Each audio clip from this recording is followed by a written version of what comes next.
Quick rental যে বিদ্যুতের এই যে একটা মানে ঝড় বয়ে গেল, লুণ্ঠনের ঝড় বয়ে গেল, বিএনপি যদি আসে বিএনপি অবশ্যই এই দায়িত্বটি প্রথমেই এটা পালন করবে।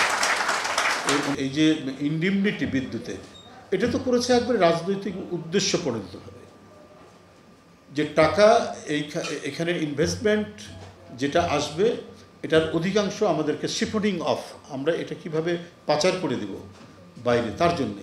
তো সেটাকে আইনি একটা কাভার দেওয়ার জন্যই এই বিদ্যুৎ খাতে ইন্ডিমনিটি এটা আইন করা হয়েছিল।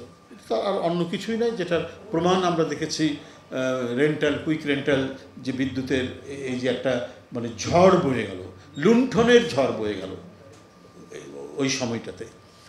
তো সেটার সেই উদ্দেশ্যে এটা করা, মানে চৌর্যবৃত্তির আইনীকরণ করা হয়েছে এই ইন্ডিমনিটি দিয়ে। এটা অবশ্যই এই আইন এটা ইয়ে করতে হবে, এই আইন বাতিল করতে হবে, বিলোপ করতে হবে, মুছে দিতে হবে। এ ব্যাপারে কোনো দ্বিধা নেই। যে কালো আইনগুলো, আমি এটাও বলবো যে এটাও একটা মানে একটা কালো আইন করা হয়েছে, এবং সেটা সেই কালো আইন অবশ্যই এটা মুছতে হবে যেই সরকারে আসুক না কেন। বিএনপি যদি আসে বিএনপি অবশ্যই এই দায়িত্বটি প্রথমেই এটা পালন করবে। এই অঙ্গীকারটুকু আমি আপনাদের কাছে করলাম, এবং আমি আশা রাখি যে নবায়নযোগ্য জ্বালানি রূপান্তরের যে প্রচেষ্টা, যেটা নিয়ে আজকে এখানে আলোচনার মূল প্রতিপাদ্য উপস্থাপিত হয়েছে, এবং ছাত্ররা যত সুন্দরভাবে বলেছে, ওই নাফিজা তো বলেছে চমৎকারভাবে, রাজশাহী ইউনিভার্সিটির ওই ছেলেটিও বলেছে, আমি খুব গর্বিত হলাম যে আমিও রাজশাহী ইউনিভার্সিটির ছাত্র।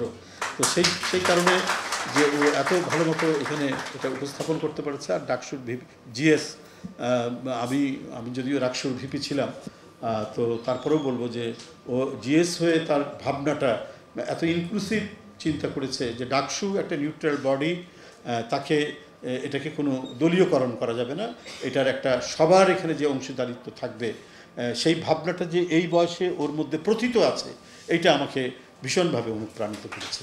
যাই হোক, আমাদের এই সমাজকে, আমাদের এই রাষ্ট্রকে আমরা আমাদের সবার নিজস্ব চিন্তাধারা নিজস্বভাবে আমরা বলবো, বিভিন্ন প্ল্যাটফর্মে বলবো, কিন্তু রাষ্ট্রের স্বার্থে, দেশের স্বার্থে, এবং এই সমাজের যে আমরা যে একই সমাজে বাস করি সেটারও মানে মূল সিদ্ধান্তে আমাদের সারাংশে, উপসংহারে আমাদের সেটা থাকতে হবে।